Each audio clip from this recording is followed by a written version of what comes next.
ओम शांति। आज है 13 अगस्त 2024 की साकार मुरली। ओम शांति। मीठे बच्चे, योग द्वारा तत्वों को पावन बनाने की सेवा करो, क्योंकि जब तत्व पावन बनेंगे तो अब इस सृष्टि पर देवताएं पांव रखेंगे।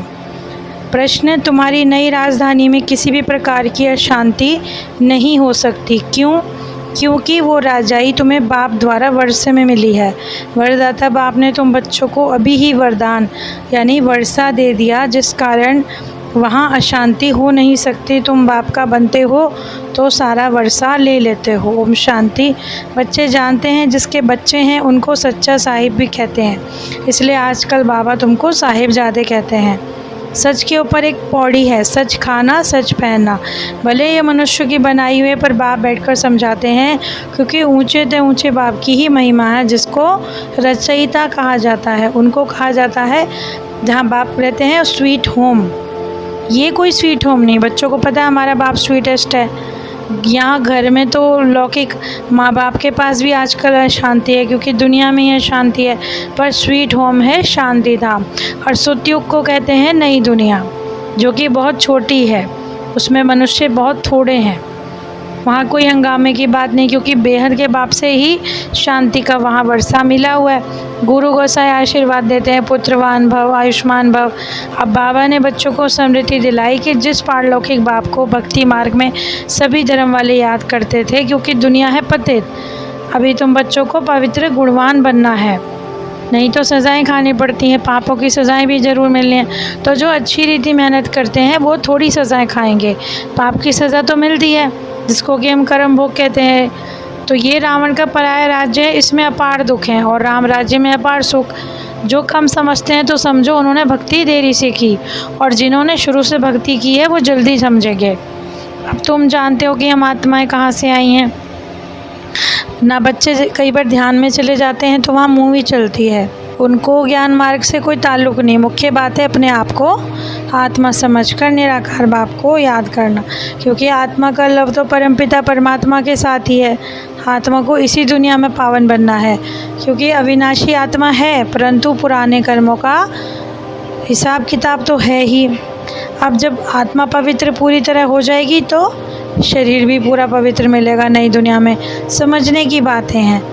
तो भले ही आत्मा और शरीर दोनों पवित्र हैं, विकार में नहीं जाते।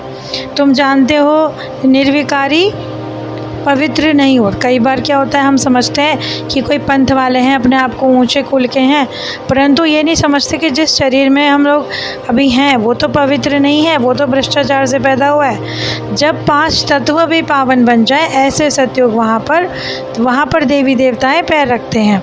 अभी तो पतित दुनिया, यहाँ देवताएं पैर रख ही नहीं सकते। इसीलिए आत्मा पारलौकिक बाप को याद करती है, क्योंकि वो ही हमको इस तमो प्रधान दुनिया से मुक्ति दिलाते हैं। और फिर हमने ये भी कह दिया कि ईश्वर सर्वव्यापी है। जिस बात में हम मूझ पड़े, क्योंकि मनुष्य ही बनता है, इसलिए ये सब बातें भूलकर बाबा आके समझाते हैं कि बस ये याद रखो, अपने को आत्मा समझकर बाप को याद करना है, क्योंकि मनुष्य की सूरत ही बता देती है। अब जैसे कहते हैं कि तुमको ऐसे चैतन्य बनना है, तो कैसे बनेंगे? ये पढ़ाई और प्योरिटी द्वारा बनेंगे। तो जड़ चित्र वहाँ तो नेचुरल चैतन्य बनेंगे ना, परंतु अभी तो ध्यान में साक्षात्कार ही कर सकते हैं। खुद ऐसा बनेंगे तो बाप से नॉलेज लेकर हूबहू जिसने पहले की तरह पुरुषार्थ किया होगा तो वो वही बनेंगे। जब बुद्धि में ये ज्ञान ठहरे, दिल की सफाई हो, तब ऐसे बनेंगे। अब हमें पुरुषार्थ करना है। मनुष्य कहते हैं पुरुषार्थ बड़ा या प्रारब्ध बड़ी।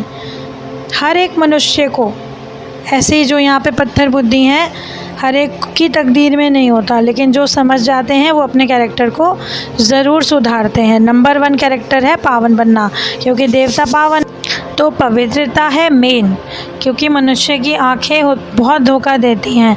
सर्वशक्तिवान बाप ही आकर देवी देवता धर्म की स्थापना करते हैं। भले राज्य तो आत्मा करती है, परंतु मनुष्य रूप में करेगी। तो ज्ञान सागर बाप से जो देवता बनते हैं, उनकी महिमा तो बिल्कुल अलग ही है। ऐसे बाप को फिर क्यों नहीं याद करते, जो कोई नॉलेजफुल हैं, बीज रूप हैं, परंतु आत्मा जैसे जड़ है।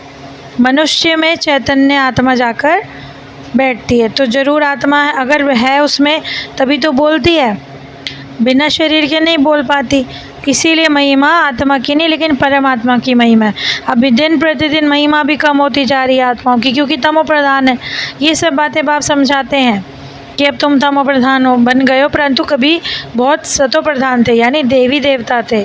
अब बुद्धि से काम लेना है कि अब देखना है कि हमने बहुत सुख भी देखे और अब दुख भी बहुत देख लिए। मुख्य है 4 धर्म, डिटिज़म, इस्लामिज़म, बुद्धिज़्म और कृष्णिज़्म। बाकी इनसे वृद्धि होती गई। अब भारतवासियों को पता ही नहीं पड़ा, अपने धर्म को भूल गए, अपने आप पे विश्वास ही नहीं कि भारत क्या था। आधा कल्प राज्य किया, फिर आधा कल्प धर्म भ्रष्ट हो गए, कर्म भ्रष्ट हो गए। अब दैवी संप्रदाय के बन रहे हैं। भगवान उवाच, बाप ही तुमको कल्प कल्प आकर दैवी संप्रदाय का बनाते हैं, ईश्वरीय संप्रदाय। अच्छा, मीठे मीठे बाप दादा प्रति बच्चों का याद प्यार। रूहानी बाप को रूहानी बच्चों की नमस्ते।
धारणा के लिए मुख्य सार है अपने दिल की सफाई से बाप के वंडरफुल ज्ञान को जीवन में धारण करना है।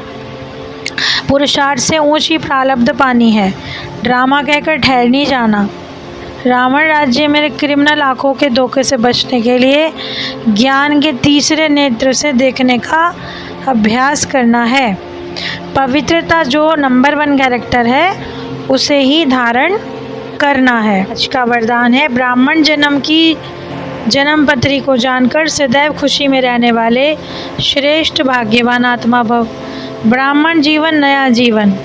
ब्राह्मण आदि में देवी देवता अभी बीके हैं। ब्राह्मणों की जन्म पत्री तीनों काल सबसे अच्छे से अच्छा, जो हुआ वो भी अच्छा और जो हो रहा है वो भी अच्छा होगा, तो जो होने वाला है वो तो बहुत बहुत अच्छा।